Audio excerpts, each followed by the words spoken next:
سورۃ الفاتحہ۔ سورہ فاتحہ کا تعارف، مقام نزول۔ اکثر علماء کے نزدیک سورہ فاتحہ مکہ مکرمہ میں نازل ہوئی ہے۔ امام مجاہد رحمت اللہ تعالی علیہ فرماتے ہیں سورہ فاتحہ مدینہ منورہ میں نازل ہوئی ہے، اور ایک قول یہ ہے کہ سورہ فاتحہ 2 مرتبہ نازل ہوئی، ایک مرتبہ مکہ مکرمہ میں اور دوسری مرتبہ مدینہ منورہ میں نازل ہوئی ہے۔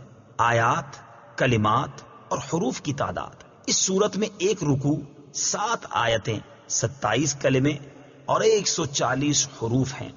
سورہ فاتحہ کے اسماء اور ان کی وجہ تسمیہ۔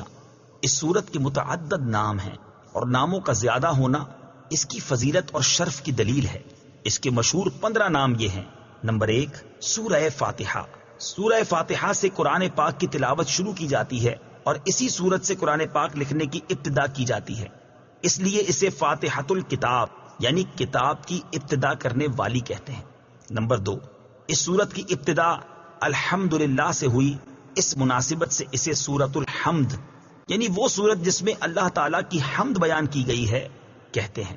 نمبر 3 اور 4، سورہ فاتحہ قرآن پاک کی اصل ہے، اس بنا پر اسے ام القرآن اور ام الکتاب کہتے ہیں۔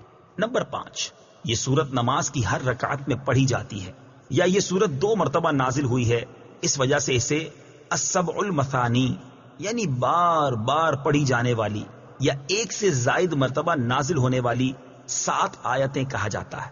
نمبر 6، 7 اور 8، دین کے بنیادی امور کا جامع ہونے کی وجہ سے سورہ فاتحہ کو سورۃ الکنز، سورۃ الوافیہ اور سورۃ الکافیہ کہتے ہیں۔ نمبر 9 اور 10، شفا کا باعث ہونے کی وجہ سے اسے سورۃ الشفا اور سورۃ الشافیہ کہتے ہیں۔ نمبر 11، 12، 13، 14 اور 15، دعا پر مشتمل ہونے کی وجہ سے اسے سورۃ الدعاء، سورۃ تعلیم المسئلہ، سورۃ السوال، سورۃ المناجات اور سورۃ التفویض بھی کہا جاتا ہے۔ سورہ فاتحہ کے فضائل۔ احادیث میں سورت کے بہت سے فضائل بیان کیے گئے، ان میں سے 4 فضائل بیان کرتا ہوں۔ نمبر 1، بخاری شریف کی حدیث ہے، حضرت ابو سعید بن معلا رضی اللہ تعالی عنہ فرماتے ہیں، میں نماز پڑھ رہا تھا تو مجھے نبی کریم صلی اللہ تعالی علیہ وسلم نے بلایا، لیکن میں نے جواب نہ دیا۔ جب نماز سے فارغ ہو کر بارگاہ رسالت صلی اللہ تعالی علیہ وسلم میں حاضر ہوا، میں نے عرض کی، یا رسول اللہ صلی اللہ تعالی علیہ وسلم، میں نماز پڑھ رہا تھا۔ تاجدار رسالت صلی اللہ تعالی علیہ وسلم نے ارشاد فرمایا، کیا اللہ تعالیٰ نے یہ نہیں فرمایا، استجیبوا للہ وللرسول اذا دعاکم، اللہ اور اس کے رسول کی بارگاہ میں حاضر ہو جاؤ جب وہ تمہیں بلائیں۔ پھر ارشاد فرمایا، کیا میں تمہیں تمہارے مسجد سے نکلنے سے پہلے قرآن کریم کی سب سے عظیم سورت نہ سکھاؤں؟ پھر آپ علیہ الصلوۃ والسلام نے میرا ہاتھ پکڑ لیا۔ جب ہم نے نکلنے کا ارادہ کیا تو میں نے عرض کی، یا رسول اللہ صلی اللہ تعالی علیہ وسلم، آپ نے فرمایا تھا کہ میں ضرور تمہیں قرآن مجید کی سب سے عظمت والی سورت سکھاؤں گا۔ ارشاد فرمایا، وہ سورت الحمدللہ رب العالمین ہے، یہی 7 مثانی اور قرآن عظیم ہے جو مجھے عطا فرمائی گئی۔ نمبر 2، مسلم شریف کی حدیث ہے، حضرت عبداللہ ابن عباس رضی اللہ تعالی عنہما فرماتے ہیں، ایک فرشتہ آسمان سے نازل ہوا اور اس نے سید المرسلین صلی اللہ تعالی علیہ وسلم کی بارگاہ میں سلام پیش کر کے عرض کی، یا رسول اللہ صلی اللہ تعالی علیہ وسلم، آپ کو ان 2 نوروں کی بشارت ہو جو آپ کے علاوہ اور کسی نبی کو عطا نہیں کیے گئے، اور وہ 2 نور یہ ہیں، نمبر 1 سورہ فاتحہ، نمبر 2 سورہ بقرہ کی آخری آیتیں۔ نمبر 3، حضرت ابی بن کعب رضی اللہ تعالی عنہ سے روایت ہے، حضور پر نور صلی اللہ تعالی علیہ وسلم نے ارشاد فرمایا، اللہ تعالیٰ نے تورات اور انجیل میں ام القرآن کی مثل کوئی سورت نازل نہیں فرمائی۔ نمبر 4، حضرت عبد الملک بن عمیر رضی اللہ تعالی عنہ سے روایت ہے، نبی کریم صلی اللہ تعالی علیہ وسلم نے ارشاد فرمایا، سورہ فاتحہ ہر مرض کے لیے شفا ہے۔ سورہ فاتحہ کے مضامین۔ اس سورت میں یہ مضامین بیان کیے گئے ہیں، نمبر 1، اس سورت میں اللہ تعالیٰ کی حمد و ثنا کا بیان ہے۔ نمبر 2، اللہ تعالیٰ کے رب ہونے، اس کے رحمان اور رحیم ہونے، نیز مخلوق کے مرنے کے بعد دوبارہ زندہ کیے جانے اور قیامت کے دن ان کے اعمال کی جزا ملنے کا ذکر ہے۔ نمبر 3، صرف اللہ تعالیٰ کے عبادت کا مستحق ہونے اور اس کے حقیقی مددگار ہونے کا تذکرہ ہے۔ نمبر 4، دعا کے آداب کا بیان اور اللہ تعالیٰ سے دین حق اور صراط مستقیم کی طرف ہدایت ملنے نیک لوگوں کے حال سے موافقت اور گمراہوں سے اجتناب کی دعا مانگنے کی تعلیم ہے۔ یہ چند وہ چیزیں بیان کی گئی ہیں جن کا سورہ فاتحہ میں تفصیلی ذکر ہے، البتہ اجمالی طور پر اس سورت میں بے شمار چیزوں کا بیان ہے۔ امیر المومنین حضرت علی المرتضیٰ کرم اللہ تعالی وجہہ الکریم فرماتے ہیں، اگر میں چاہوں تو سورہ فاتحہ کی تفسیر سے 70 اونٹ بھروا دوں۔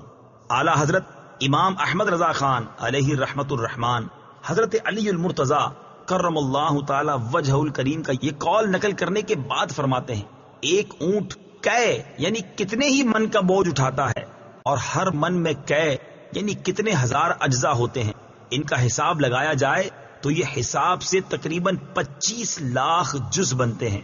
یہ فقط سورہ فاتحہ کی تفسیر ہے۔ سورہ فاتحہ سے متعلق شرعی مسائل۔ نمبر 1، نماز میں سورہ فاتحہ پڑھنا واجب ہے۔ امام اور تنہا نماز پڑھنے والا اپنی زبان سے سورہ فاتحہ پڑھے گا، جبکہ مقتدی امام کے پیچھے خاموش رہے گا، اور جہری نماز میں اس کی قراءت بھی سنے گا، اور اس کا یہی عمل پڑھنے کے حکم میں ہے۔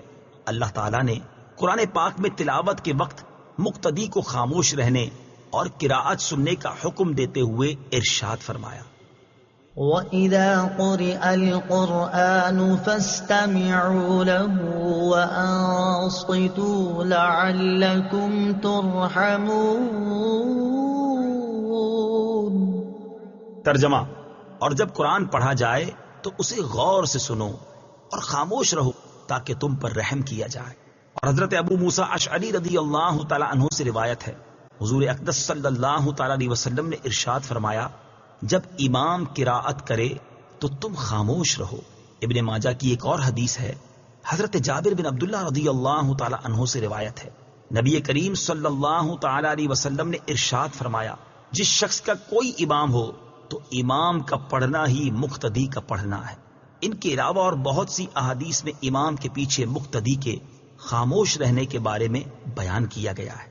امام اعظم کا مناظرہ۔ امام فخر الدین رازی رحمت اللہ تعالی علیہ فرماتے ہیں، مدینہ منورہ کے چند علماء امام ابو حنیفہ رضی اللہ تعالیٰ عنہ کے پاس اس غرض سے آئے کہ وہ امام کے پیچھے مقتدی کی قراءت کرنے کے معاملے میں ان سے مناظرہ کریں۔ امام ابو حنیفہ رضی اللہ تعالیٰ عنہ نے ان سے فرمایا، سب سے مناظرہ کرنا میرے لیے ممکن نہیں، آپ ایسا کریں کہ مناظرے کا معاملہ اس کے سپرد کر دیں جو آپ سب سے زیادہ علم والا ہے، تاکہ میں اس کے ساتھ مناظرہ کروں۔ انہوں نے ایک عالم کی طرف اشارہ کیا تو امام ابو حنیفہ رضی اللہ تعالیٰ عنہ نے فرمایا، کیا یہ تم سب سے زیادہ علم والا ہے؟ انہوں نے جواب دیا، ہاں۔ امام ابو حنیفہ رضی اللہ تعالیٰ عنہ نے فرمایا، کیا میرا اس کے ساتھ مناظرہ کرنا تم سب کے ساتھ مناظرہ کرنے کی طرح ہے؟ انہوں نے کہا، ہاں۔ امام ابو حنیفہ رضی اللہ تعالیٰ عنہ نے فرمایا، اس کے خلاف جو دلیل قائم ہوگی وہ گویا کہ تمہارے خلاف قائم ہوگی۔ انہوں نے جواب دیا، ہاں۔ امام ابو حنیفہ رضی اللہ تعالیٰ عنہ نے فرمایا، اگر میں اس کے ساتھ مناظرہ کروں اور دلیل میں اس پر غالب آ جاؤں تو وہ دلیل تم پر بھی لازم ہوگی؟ انہوں نے کہا، ہاں۔ امام ابو حنیفہ رضی اللہ تعالیٰ عنہ نے دریافت کیا، وہ دلیل تم پر کیسے لازم ہوگی؟ انہوں نے جواب دیا، اس لیے کہ ہم اسے اپنا امام بنانے پر راضی ہیں تو اس کی بات ہماری بات ہوگی۔ امام ابو حنیفہ رضی اللہ تعالیٰ عنہ نے فرمایا، ہم بھی تو یہی کہتے ہیں کہ جب ہم نے ایک شخص کو نماز میں اپنا امام مان لیا تو اس کا قراءت کرنا ہمارا قراءت کرنا ہے اور وہ ہماری طرف سے نائب ہے۔ امام ابو حنیفہ رضی اللہ تعالی عنہ کی یہ بات سن کر سب نے اقرار کر لیا کہ امام کے پیچھے مقتدی قراءت نہیں کرے گا۔ نمبر 2، نماز جنازہ میں خاص دعا یاد نہ ہو تو دعا کی نیت سے سورہ فاتحہ پڑھنا جائز ہے، جبکہ قراءت کی نیت سے پڑھنا جائز نہیں۔ بسم اللہ الرحمن الرحیم۔ ترجمہ، اللہ کے نام سے شروع جو نہایت مہربان رحمت والا ہے۔ بسم اللہ، اللہ کے نام سے شروع۔ تفسیر صراط الجنان میں اس کی تفسیر کچھ اس طرح ہے۔ علامہ احمد ساوی رحمت اللہ تعالی علیہ فرماتے ہیں، قرآن مجید کی ابتدا بسم اللہ سے اس لیے کی گئی تاکہ اللہ تعالیٰ کے بندے اس کی پیروی کرتے ہوئے ہر اچھے کام کی ابتدا بسم اللہ سے کریں، اور حدیث پاک میں بھی اچھے اور اہم کام کی ابتدا بسم اللہ سے کرنے کی ترغیب دی گئی ہے۔ چنانچہ حضرت ابو ہریرہ رضی اللہ تعالی عنہ سے روایت ہے، حضور پر نور صلی اللہ تعالی علیہ وسلم نے ارشاد فرمایا، جس اہم کام کی ابتدا بسم اللہ الرحمن الرحیم سے نہ کی گئی تو وہ ادھورا رہ جاتا ہے۔ لہذا تمام مسلمانوں کو چاہیے کہ وہ ہر نیک اور جائز کام کی ابتدا بسم اللہ الرحمن الرحیم سے کریں، اس کی بہت برکت ہے۔ الرحمن الرحیم، جو بہت مہربان رحمت والا ہے۔ امام فخر الدین رازی رحمت اللہ تعالی علیہ فرماتے ہیں، اللہ تعالیٰ نے اپنی ذات کو رحمان اور رحیم فرمایا تو یہ اس کی شان سے بعید ہے کہ وہ رحم نہ فرمائے۔ مروی ہے کہ ایک سائل نے بلند دروازے کے پاس کھڑے ہو کر کچھ مانگا تو اسے تھوڑا سا دے دیا گیا۔ دوسرے دن وہ ایک کلاڑا لے کر آیا اور دروازے کو توڑنا شروع کر دیا۔ اس سے کہا گیا کہ تو ایسا کیوں کر رہا ہے؟ اس نے جواب دیا، تو دروازے کو اپنی عطا کے لائق کر یا اپنی عطا کو دروازے کے لائق بنا۔ اے ہمارے اللہ عز و جل، رحمت کے سمندروں کو تیری رحمت سے وہ نسبت ہے جو ایک چھوٹے سے ذرے کو تیرے عرش سے نسبت ہے، اور تو نے اپنی کتاب کی ابتدا میں اپنے بندوں پر اپنی رحمت کی صفت بیان کی، اس لیے ہمیں اپنی رحمت اور فضل سے محروم نہ رکھنا۔ بسم اللہ سے متعلق چند شرعی مسائل۔ علماء کرام نے بسم اللہ سے متعلق بہت سے شرعی مسائل بیان کیے ہیں، ان میں سے چند بیان کرتا ہوں۔ نمبر 1، جو بسم اللہ ہر سورت کے شروع میں لکھی ہوئی ہے یہ پوری آیت ہے، اور جو سورہ نمل کی آیت نمبر 30 میں ہے وہ اس آیت کا ایک حصہ ہے۔ نمبر 2، بسم اللہ ہر سورت کے شروع کی آیت نہیں ہے بلکہ پورے قرآن کی ایک آیت ہے، جسے ہر سورت کے شروع میں لکھ دیا گیا تاکہ دو سورتوں کے درمیان فاصلہ ہو جائے۔ اسی لیے سورت کے اوپر امتیازی شان میں بسم اللہ لکھی جاتی ہے، آیات کی طرح ملا کر نہیں لکھتے، اور امام جہری نمازوں میں بسم اللہ آواز سے نہیں پڑھتا۔ نیز حضرت جبریل علیہ الصلوۃ والسلام جو پہلی وحی لائے اس میں بسم اللہ نہ تھی۔ نمبر 3، تراویح پڑھانے والے کو چاہیے کہ وہ کسی ایک سورت کے شروع میں بسم اللہ آواز سے پڑھے تاکہ ایک آیت رہ نہ جائے۔ نمبر 4، تلاوت شروع کرنے سے پہلے اعوذ باللہ من الشیطان الرجیم پڑھنا سنت ہے، لیکن اگر شاگرد استاد سے قرآن مجید پڑھ رہا ہو تو اس کے لیے سنت نہیں۔ نمبر 5، سورت کی ابتدا میں بسم اللہ پڑھنا سنت ہے ورنہ مستحب ہے۔ نمبر 6، اگر سورہ توبہ سے تلاوت شروع کی جائے تو اعوذ باللہ اور بسم اللہ دونوں کو پڑھا جائے، اور اگر تلاوت کے دوران سورہ توبہ آ جائے تو بسم اللہ پڑھنے کی حاجت نہیں۔ الحمد للہ رب العالمین۔ ترجمہ، سب تعریفیں اللہ کے لیے ہیں جو تمام جہان والوں کا پالنے والا ہے۔ الحمدللہ، سب تعریفیں اللہ کے لیے ہیں۔ تفسیر صراط الجنان میں اس کی تفسیر کچھ اس طرح ہے، یعنی ہر طرح کی حمد اور تعریف کا مستحق اللہ تعالیٰ ہے، کیونکہ اللہ تعالیٰ کمال کی تمام صفات کا جامع ہے۔ حمد اور شکر کی تعریف۔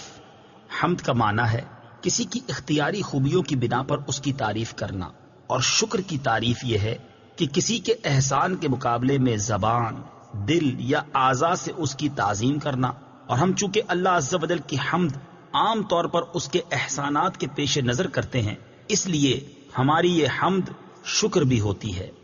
اللہ تعالیٰ کی حمد و ثنا کرنے کے فضائل۔ احادیث میں اللہ تعالیٰ کی حمد و ثنا کرنے کے بہت فضائل بیان کیے گئے ہیں، ان میں سے 3 فضائل پیش کرتا ہوں۔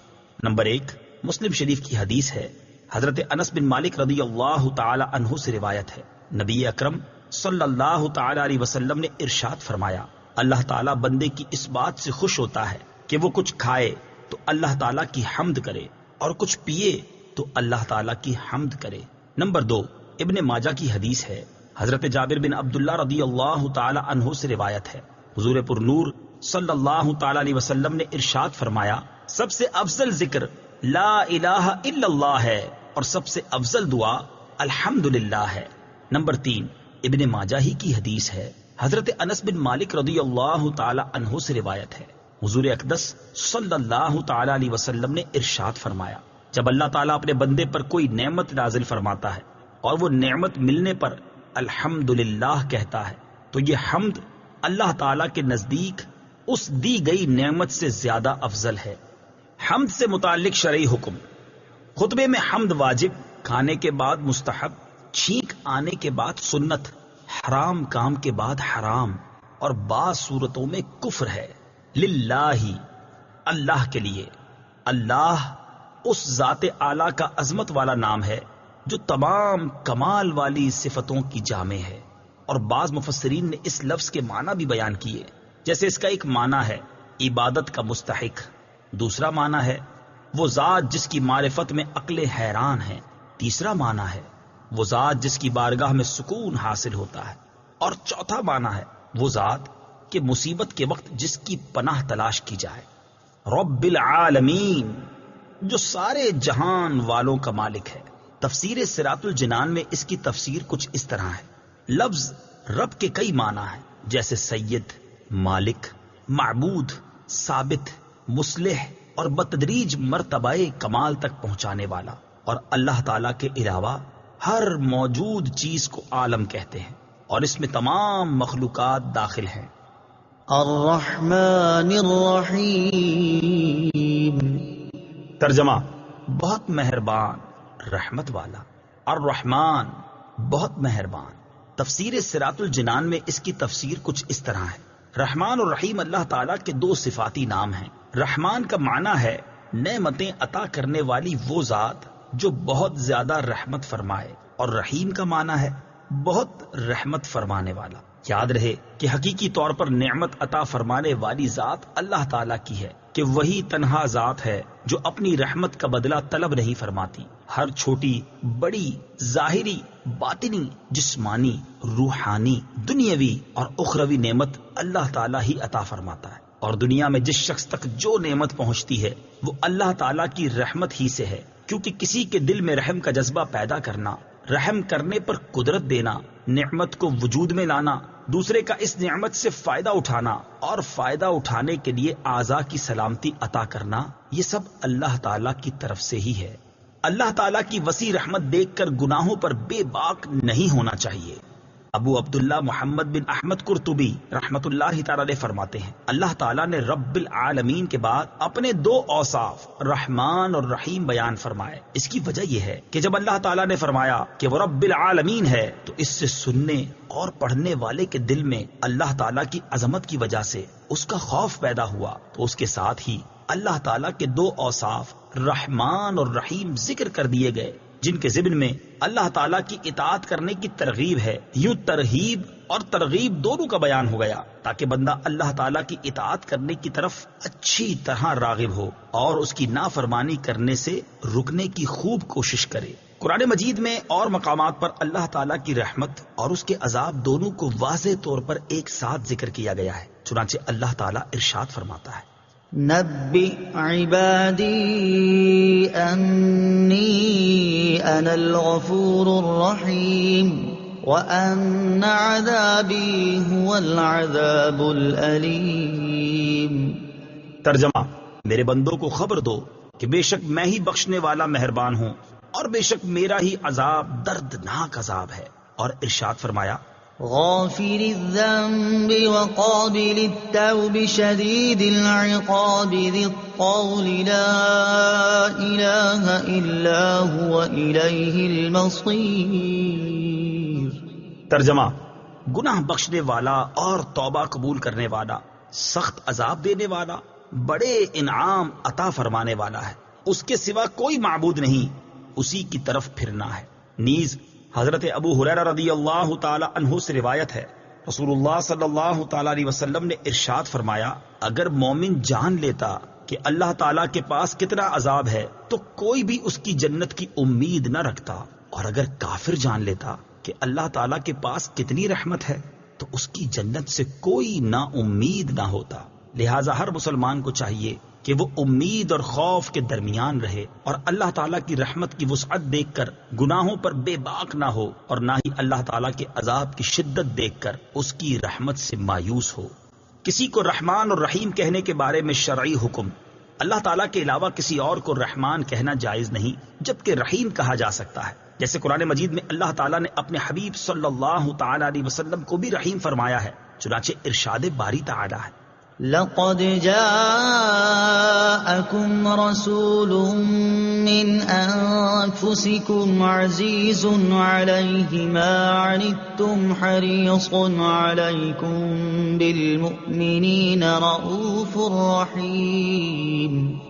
ترجمہ، بے شک تمہارے پاس تم میں سے وہ عظیم رسول تشریف لے آئے جن پر تمہارا مشقت میں پڑنا بہت بھاری گزرتا ہے۔ وہ تمہاری بھلائی کے نہایت چاہنے والے، مسلمانوں پر بہت مہربان، رحمت فرمانے والے ہیں۔ مالک یوم الدین، ترجمہ: جزا کے دن کا مالک۔ مالک یوم الدین، جزا کے دن کا مالک۔ تفسیر صراط الجنان میں اس کی تفسیر کچھ اس طرح ہے: جزا کے دن سے مراد قیامت کا دن ہے کہ اس دن نیک اعمال کرنے والے مسلمانوں کو ثواب ملے گا اور گناہ گاروں اور کافروں کو سزا ملے گی، جبکہ مالک اسے کہتے ہیں جو اپنی ملکیت میں موجود چیزوں میں جیسے چاہے تصرف کرے۔ اللہ تعالیٰ اگرچہ دنیا اور آخرت دونوں کا مالک ہے، لیکن یہاں قیامت کے دن کو بطور خاص اس لیے ذکر کیا تاکہ اس دن کی اہمیت دل میں بیٹھے۔ نیز دنیا کے مقابلے میں آخرت میں اللہ تعالیٰ کے مالک ہونے کا ظہور زیادہ ہوگا، کیونکہ اس دن کسی کے پاس ظاہری سلطنت بھی نہ ہوگی جو اللہ تعالیٰ نے دنیا میں لوگوں کو عطا فرمائی تھی۔ اس لیے یہاں خاص طور پر قیامت کے دن کی ملکیت کا ذکر کیا گیا۔ ایاک نعبد و ایاک نستعین، ترجمہ: ہم تیری ہی عبادت کرتے ہیں اور تجھ ہی سے مدد چاہتے ہیں۔ ایاک نعبد و ایاک نستعین، ہم تیری ہی عبادت کرتے ہیں اور تجھ ہی سے مدد چاہتے ہیں۔ تفسیر صراط الجنان میں اس کی تفسیر کچھ اس طرح ہے: اس سے پہلی آیات میں بیان ہوا کہ ہر طرح کی حمد و ثنا کا حقیقی مستحق اللہ تعالیٰ ہے، جو کہ سب جہانوں کا پالنے والا، بہت مہربان اور رحم فرمانے والا ہے۔ اور اس آیت سے بندوں کو سکھایا جا رہا ہے کہ اللہ تعالیٰ کی بارگاہ میں اپنی بندگی کا اظہار یوں کرو کہ اے اللہ عز و جل، ہم صرف تیری ہی عبادت کرتے ہیں، کیونکہ عبادت کا مستحق صرف تو ہی ہے اور تیرے علاوہ اور کوئی اس لائق ہی نہیں کہ اس کی عبادت کی جا سکے، اور حقیقی مدد کرنے والا بھی تو ہی ہے۔ تیری اجازت و مرضی کے بغیر کوئی کسی کی کسی قسم کی ظاہری، باطنی، جسمانی، روحانی، چھوٹی بڑی کوئی مدد نہیں کر سکتا۔ عبادت اور تعظیم میں فرق۔ عبادت کا مفہوم بہت واضح ہے، سمجھنے کے لیے اتنا ہی کافی ہے کہ کسی کو عبادت کے لائق سمجھتے ہوئے اس کی کسی قسم کی تعظیم کرنا عبادت کہلاتا ہے، اور اگر عبادت کے لائق نہ سمجھیں تو وہ محض تعظیم ہوگی، عبادت نہیں کہلائے گی۔ جیسے نماز میں ہاتھ باندھ کر کھڑا ہونا عبادت ہے، لیکن یہی نماز کی طرح ہاتھ باندھ کر کھڑا ہونا استاد، پیر یا ماں باپ کے لیے ہو تو محض تعظیم ہے، عبادت نہیں۔ اور دونوں میں فرق وہی ہے جو ابھی بیان کیا گیا ہے۔ آیت ایاک نعبد سے معلوم ہونے والی اہم باتیں۔ آیت میں جمع کے صیغے ہیں، جیسے ہم تیری ہی عبادت کرتے ہیں۔ اس سے معلوم ہوا کہ نماز جماعت کے ساتھ ادا کرنی چاہیے، اور دوسروں کو بھی عبادت کرنے میں شریک کرنے کا فائدہ یہ ہے کہ گناہ گاروں کی عبادتیں اللہ تعالیٰ کی بارگاہ کے محبوب اور مقبول بندوں کی عبادتوں کے ساتھ جمع ہو کر قبولیت کا درجہ پا لیتی ہیں۔ نیز یہ بھی معلوم ہوا کہ اللہ تعالیٰ کی بارگاہ میں اپنی حاجت عرض کرنے سے پہلے اپنی بندگی کا اظہار کرنا چاہیے۔ امام عبداللہ بن احمد نصفی رحمت اللہ تعالی علیہ فرماتے ہیں، عبادت کو مدد طلب کرنے سے پہلے ذکر کیا گیا کیونکہ حاجت طلب کرنے سے پہلے اللہ تعالیٰ کی بارگاہ میں وسیلہ پیش کرنا قبولیت کے زیادہ قریب ہے۔ اللہ تعالیٰ کی بارگاہ میں وسیلہ پیش کرنے کی برکت۔ ہر مسلمان کو چاہیے کہ وہ اللہ تعالیٰ کی بارگاہ میں کسی کا وسیلہ پیش کر کے اپنی حاجات کے لیے دعا کیا کرے، تاکہ اس وسیلے کے صدقے دعا جلد مقبول ہو جائے۔ اور اللہ تعالیٰ کی بارگاہ میں وسیلہ پیش کرنا قرآن و حدیث سے ثابت ہے۔ چنانچہ وسیلے کے بارے میں اللہ تعالیٰ ارشاد فرماتا ہے، یا ایھا الذین آمنوا اتقوا اللہ وابتغوا الیہ الوسیلہ۔ ترجمہ: اے ایمان والو، اللہ سے ڈرو اور اس کی طرف وسیلہ ڈھونڈو۔ اور سنن ابن ماجہ میں ہے کہ ایک نابینا صحابی بارگاہ رسالت صلی اللہ تعالی علیہ وسلم میں حاضر ہو کر دعا کے طالب ہوئے، تو آپ صلی اللہ تعالی علیہ وسلم نے انہیں اس طرح دعا مانگنے کا حکم دیا، اللهم إني أسألك وأتوجه إليك بمحمد نبي الرحمة يا محمد إني قد توجهت بك إلى ربي في حاجتي هذه لتقضى اللهم فشفعه في۔ اے اللہ عز و جل، میں تجھ سے سوال کرتا ہوں اور تیری طرف نبی رحمت حضرت محمد صلی اللہ تعالی علیہ وسلم کے ساتھ متوجہ ہوتا ہوں۔ اے محمد صلی اللہ تعالی علیہ وسلم، میں نے آپ صلی اللہ تعالی علیہ وسلم کے وسیلے سے اپنے رب عز و جل کی طرف اپنی اس حاجت میں توجہ کی تاکہ میری حاجت پوری کر دی جائے۔ اے اللہ عز و جل پس تو میرے لیے حضور صلی اللہ تعالی علیہ وسلم کی شفاعت قبول فرما۔ حدیث پاک میں مذکور لفظ یا محمد سے متعلق ضروری وضاحت اعلیٰ حضرت امام احمد رضا خان علیہ رحمت الرحمان فرماتے ہیں، علماء تصریح فرماتے ہیں حضور اقدس صلی اللہ تعالی علیہ وسلم کو نام لے کر ندا کرنی حرام ہے، اور یہ بات واقعی محل انصاف ہے۔ جسے اس کا مالک و مولا تبارک و تعالی نام لے کر نہ پکارے تو غلام کی کیا مجال کہ وہ راہ ادب سے تجاوز کرے۔ بلکہ امام زین الدین مراغی وغیرہ محققین نے فرمایا اگر یہ لفظ کسی دعا میں وارد ہو جو خود نبی اکرم صلی اللہ تعالی علیہ وسلم نے تعلیم فرمائی ہو، جیسے دعائے یا محمد انی توجہت بکا الی ربی، تاہم اس کی جگہ یا رسول اللہ یا نبی اللہ کہنا چاہیے۔ حالانکہ الفاظ دعا میں حتی الوسع تغییر نہیں کی جاتی۔ یہ مسئلہ مہمہ یعنی اہم ترین مسئلہ جس سے اکثر اہل زمانہ غافل ہے واجب الحفظ ہے۔ وَإِيَّاكَ نَسْتَعِينُ، اور تجھ ہی سے مدد چاہتے ہیں۔ تفسیر صراط الجنان میں اس کی تفسیر کچھ اس طرح ہے۔ اس آیت میں بیان کیا گیا کہ مدد طلب کرنا خواہ واسطے کے ساتھ ہو یا واسطے کے بغیر ہو، ہر طرح سے اللہ تعالیٰ کے ساتھ خاص ہے، اور اللہ تعالیٰ کی ذات ہی ایسی ہے جس سے حقیقی طور پر مدد طلب کی جائے۔ اعلیٰ حضرت امام احمد رضا خان علیہ رحمت الرحمان فرماتے ہیں حقیقی مدد طلب کرنے سے مراد یہ ہے کہ جس سے مدد طلب کی جائے اسے بالذات قادر، مستقل مالک اور غنی بے نیاز جانا جائے کہ وہ اللہ تعالیٰ کی عطا کے بغیر خود اپنی ذات سے اس کام یعنی مدد کرنے کی قدرت رکھتا ہے۔ اللہ تعالیٰ کے علاوہ کسی اور کے بارے میں یہ عقیدہ رکھنا ہر مسلمان کے نزدیک شرک ہے، اور کوئی مسلمان اللہ تعالیٰ کے علاوہ کسی اور کے بارے میں ایسا عقیدہ نہیں رکھتا، اور اللہ تعالیٰ کے مقبول بندوں کے بارے میں مسلمان یہ عقیدہ رکھتا ہے کہ وہ اللہ تعالیٰ کی بارگاہ تک پہنچنے کے لیے واسطہ اور حاجات پوری ہونے کا وسیلہ اور ذریعہ ہیں۔ تو جس طرح حقیقی وجود کہ کسی کے پیدا کیے بغیر خود اپنی ذات سے موجود ہونا اللہ تعالیٰ کے ساتھ خاص ہے، اس کے باوجود کسی کو موجود کہنا اس وقت تک شرک نہیں جب تک وہی حقیقی وجود مراد نہ لیا جائے۔ یوں ہی حقیقی علم کہ کسی کی عطا کے بغیر خود اپنی ذات سے ہو، اور حقیقی تعلیم کہ کسی چیز کی محتاجی کے بغیر از خود کسی کو سکھانا اللہ تعالیٰ کے ساتھ خاص ہے، اس کے باوجود دوسرے کو عالم کہنا یا اس سے علم طلب کرنا اس وقت تک شرک نہیں ہو سکتا جب تک وہی اصلی معنی مقصود نہ ہو۔ تو اسی طرح کسی سے مدد طلب کرنے کا معاملہ ہے کہ اس کا حقیقی معنی اللہ تعالیٰ کے ساتھ خاص ہے، اور وسیلہ و واسطہ کے معنی میں اللہ تعالیٰ کے علاوہ کے لیے ثابت ہے اور حق ہے، بلکہ یہ معنی تو غیر خدا ہی کے لیے خاص ہیں، کیونکہ اللہ تعالیٰ وسیلہ اور واسطہ بننے سے پاک ہے۔ اس سے اوپر کون ہے کہ یہ اس کی طرف وسیلہ ہوگا، اور اس کے سوا حقیقی حاجت روا کون ہے کہ یہ بیچ میں واسطہ بنے گا۔ بد مذہبوں کی طرف سے ہونے والا ایک اعتراض ذکر کر کے اس کے جواب میں فرماتے ہیں یہ نہیں ہو سکتا کہ خدا سے توسل کر کے اسے کسی کے یہاں وسیلہ اور ذریعہ بنایا جائے۔ اس وسیلہ بننے کو ہم اولیاء کرام سے مانگتے ہیں کہ وہ دربار الہی میں ہمارا وسیلہ، ذریعہ اور قضائے حاجات کا واسطہ ہو جائیں۔ اس بے وقوفی کے سوال کا جواب اللہ تعالیٰ نے اس آیت کریمہ میں دیا ہے۔ وَلَوْ أَنَّهُمْ إِذ ظَلَمُوا أَنفُسَهُمْ جَاءُوكَ فَاسْتَغْفَرُوا اللَّهَ واستغفر لهم الرسول لوجدوا الله توابا رحيما۔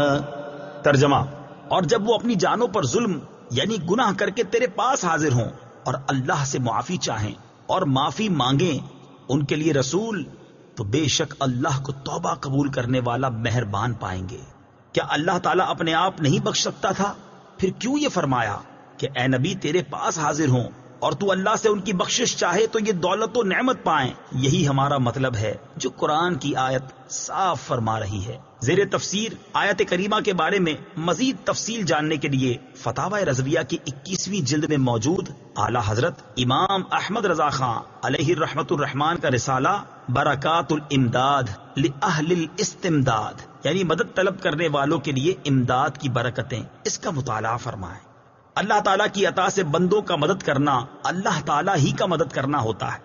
یاد رہے کہ اللہ تعالیٰ اپنے بندوں کو دوسروں کی مدد کرنے کا اختیار دیتا ہے، اور اس اختیار کی بنا پر ان بندوں کا مدد کرنا اللہ تعالیٰ ہی کا مدد کرنا ہوتا ہے۔ جیسے غزوہ بدر میں فرشتوں نے آ کر صحابہ کرام رضی اللہ تعالیٰ عنہم کی مدد کی، لیکن اللہ تعالیٰ نے ارشاد فرمایا وَلَقَدْ نَصَرَكُمُ اللَّهُ بِبَدْرٍ وَأَنْتُمْ أَذِلَّةٌ۔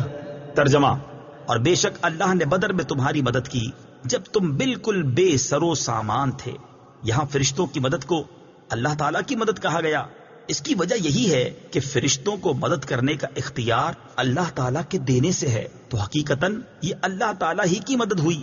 یہی معاملہ انبیاء کرام علیہ الصلوۃ والسلام اور اولیاء اعظام رحمۃ اللہ تعالیٰ علیہم کا ہے کہ وہ اللہ عز و جل کی عطا سے مدد کرتے ہیں، اور حقیقتاً وہ مدد اللہ تعالیٰ کی ہوتی ہے۔ جیسے حضرت سلیمان علیہ نبینا علیہ الصلوۃ والسلام نے اپنے وزیر حضرت آصف بن برخیہ رضی اللہ تعالی عنہ سے تخت لانے کا فرمایا، اور انہوں نے پلک جھپکنے میں تخت حاضر کر دیا۔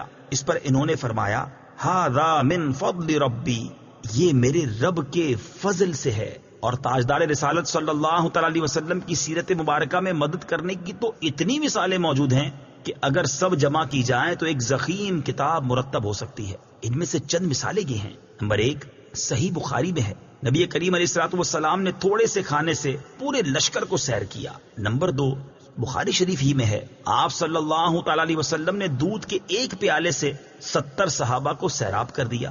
نمبر 3، یہ بھی بخاری شریف میں ہے، انگلیوں سے پانی کے چشمے جاری کر کے 1400 یا اس سے بھی زائد افراد کو سیراب کر دیا۔ نمبر 4، لعاب دہن سے بہت سے لوگوں کو شفا عطا فرمائی۔ اور یہ تمام مددیں چونکہ اللہ تعالیٰ کی عطا کردہ طاقت سے تھی، لہٰذا سب اللہ تعالیٰ کی ہی مددیں ہیں۔ اس بارے میں مزید تفصیل کے لیے فتاوی رضویہ کی 30ویں جلد میں موجود اعلیٰ حضرت امام اہل سنت مولانا شاہ امام احمد رضا خان علیہ رحمت الرحمان کے رسالے الامن والعلا لناعت المصطفیٰ بدافع البلا، یعنی نعت مصطفیٰ صلی اللہ تعالی علیہ وسلم بیان کرنے والوں کے لیے انعامات کا مطالعہ فرمائیے۔ اهدنا الصراط المستقیم۔ ترجمہ: ہمیں سیدھے راستے پر چلا۔ اہدنا الصراط المستقیم، ہمیں سیدھے راستے پر چلا۔ تفسیر صراط الجنان میں اس کی تفسیر کچھ اس طرح ہے، اللہ تعالیٰ کی ذات و صفات کی معرفت کے بعد اس کی عبادت اور حقیقی مددگار ہونے کا ذکر کیا گیا، اور اب یہاں سے ایک دعا سکھائی جا رہی ہے کہ بندہ یوں عرض کرے، اے اللہ عز و جل، تو نے اپنی توفیق سے ہمیں سیدھا راستہ دکھا دیا، اب ہماری اس راستے کی طرف ہدایت میں اضافہ فرما اور ہمیں اس پر ثابت قدم رکھ۔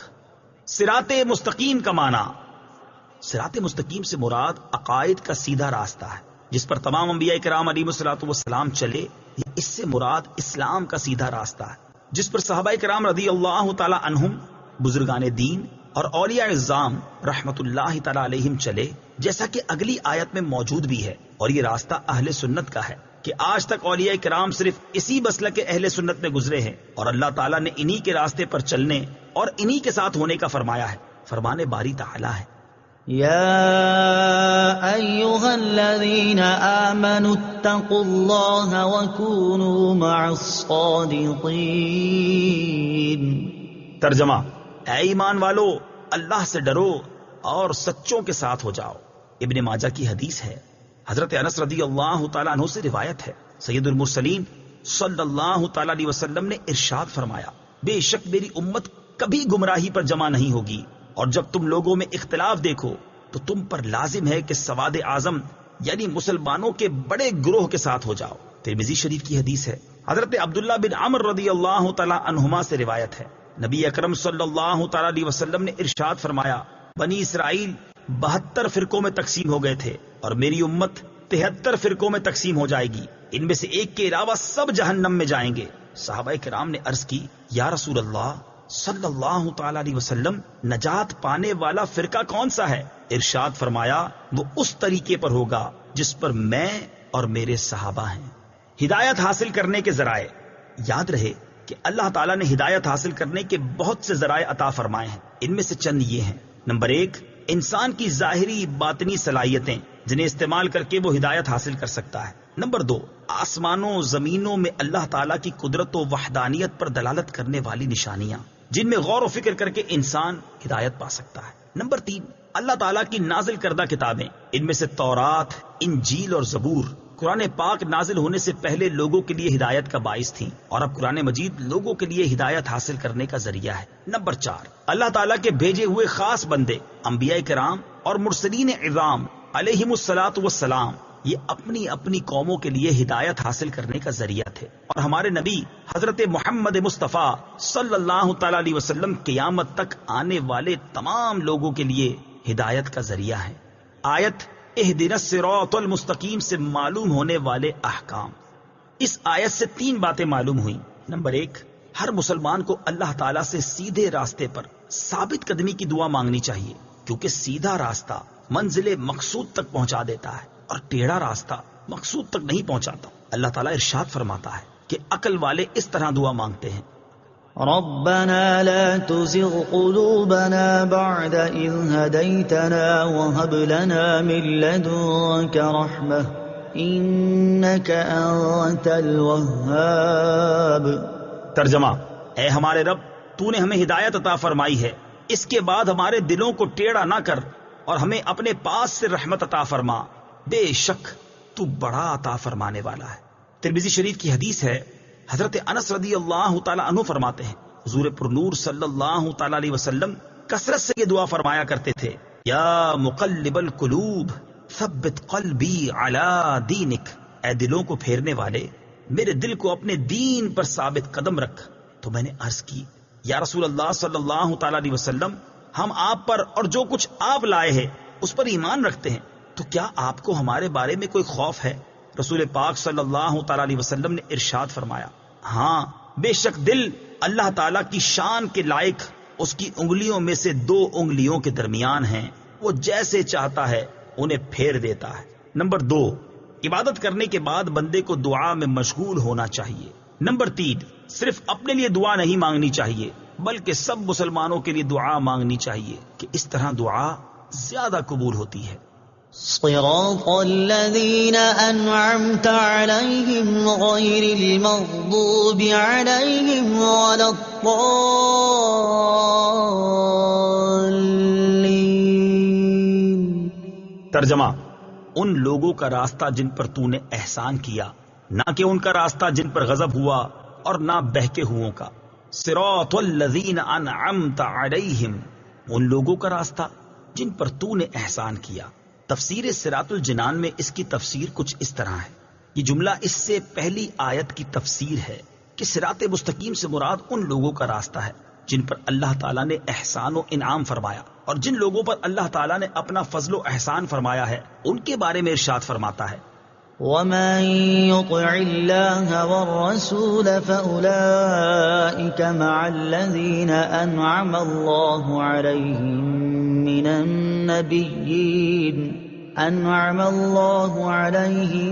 مِّنَ النَّبِيِّينَ وَالصِّدِّيقِينَ وَالشُّهَدَاءِ وَالصَّالِحِينَ وَحَسُنَ أُولَئِكَ رَفِيقًا۔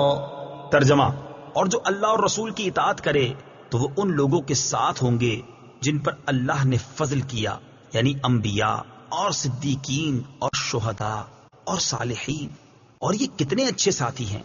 آیت صراط الذین انعمت علیہم سے معلوم ہونے والے مسائل۔ اس آیت سے 2 باتیں معلوم ہوئی۔ نمبر 1، جن امور پر بزرگان دین کا عمل رہا وہ صراط مستقیم میں داخل ہے۔ نمبر 2، امام فخر الدین رازی رحمت اللہ تعالی علیہ فرماتے ہیں، بعض مفسرین نے فرمایا کہ اہدنا الصراط المستقیم کے بعد صراط الذین انعمت علیہم کو ذکر کرنا اس بات کی دلیل ہے کہ مرید ہدایت اور مکاشفہ کے مقامات تک اسی صورت پہنچ سکتا ہے جب وہ کسی ایسے پیر کامل کی پیروی کرے جو درست راستے کی طرف اس کی رہنمائی کرے، غلطیوں اور گمراہیوں کی جگہوں سے اسے بچائے، کیونکہ اکثر لوگوں پر نقص غالب ہے اور ان کی عقل حق کو سمجھنے، صحیح اور غلط میں امتیاز کرنے سے قاصر ہیں۔ تو ایک ایسے کامل شخص کا ہونا ضروری ہے جس کی ناقص شخص پیروی کرے، یہاں تک کہ اس کامل شخص کی عقل کے نور سے اس ناقص شخص کی عقل بھی مضبوط ہو جائے، تو اس صورت میں وہ سعادتوں کے درجات اور کمالات کی بلندیوں تک پہنچ سکتا ہے۔ غیر المغضوب علیہم ولا الضالین، نہ کہ ان کا راستہ جن پر غضب ہوا اور نہ بہکے ہوئوں کا۔ اس کی تفسیر صراط الجنان میں ہے۔ جن پر اللہ تعالیٰ کا غضب ہوا ان سے مراد یہودی اور بہکے ہوئوں سے مراد عیسائی ہیں، جیسا کہ سنن ترمذی جلد 4 صفحہ 444 حدیث نمبر 2964 میں ہے اور امام فخر الدین رازی رحمت اللہ تعالی علیہ نے یہ بھی لکھا ہے کہ جن پر غضب ہوا ان سے مراد بد عمل ہیں اور بہکے ہوئوں سے مراد بد عقیدہ لوگ ہیں۔ ہر مسلمان کو چاہیے کہ وہ عقائد، اعمال، سیرت، صورت ہر اعتبار سے یہودیوں، عیسائیوں اور تمام کفار سے الگ رہے، نہ ان کے طور طریقے اپنائے اور نہ ہی ان کے رسم و رواج اور فیشن اختیار کرے، اور ان کی دوستیوں اور صحبتوں سے دور رہتے ہوئے اپنے آپ کو قرآن و سنت کے سانچے میں ڈھالنے میں ہی اپنے لیے دونوں جہان کی سعادت تصور کرے۔ آیت وَلَضَّالِّينَ سے متعلق شرعی مسئلہ، بعض لوگ وَلَضَّالِّينَ کو وَلَضَّالِّينَ پڑھتے ہیں، ان کا ایسا کرنا حرام ہے۔ اعلیٰ حضرت امام احمد رضا خان علیہ الرحمت الرحمان فرماتے ہیں ضاد، ظا، ذال، زا سب حروف متباینہ متغائرہ یعنی ایک دوسرے سے جدا جدا حروف ہیں، ان میں سے کسی کو دوسرے سے تلاوت قرآن میں قصدن بدلنا، اس کی جگہ اسے پڑھنا، نماز میں ہو خواہ بیرون نماز، حرام قطعی و گناہ عظیم، افتراء علی اللہ و تحریف کتاب کریم ہے۔ اس مسئلے کے بارے میں دلائل کے ساتھ تفصیلی معلومات حاصل کرنے کے لیے فتاوی رضویہ کی 6 جلد میں موجود ان رسائل کا مطالعہ فرمائیں۔ نمبر 1، نعم الزاد لروم الضاد یعنی ضاد کی ادائیگی کا بہترین طریقہ۔ نمبر 2، الجام الصاد عن سنن الضاد ضاد کی ادائیگی کے غلط اور صحیح طریقوں کا بیان۔ آمین اس کا ایک معنی ہے اے اللہ عز و جل تو قبول فرما، دوسرا معنی ہے اے اللہ عز و جل تو ایسا ہی فرما۔ آمین سے متعلق شرعی مسائل۔ نمبر 1، یہ قرآن مجید کا کلمہ نہیں ہے۔ نمبر 2، نماز کے اندر اور نماز سے باہر جب بھی سورہ فاتحہ ختم کی جائے تو اس کے بعد آمین کہنا سنت ہے۔ نمبر 3، احناف کے نزدیک نماز میں آمین بلند آواز سے نہیں بلکہ آہستہ کہی جائے گی۔ صدق اللہ العظیم۔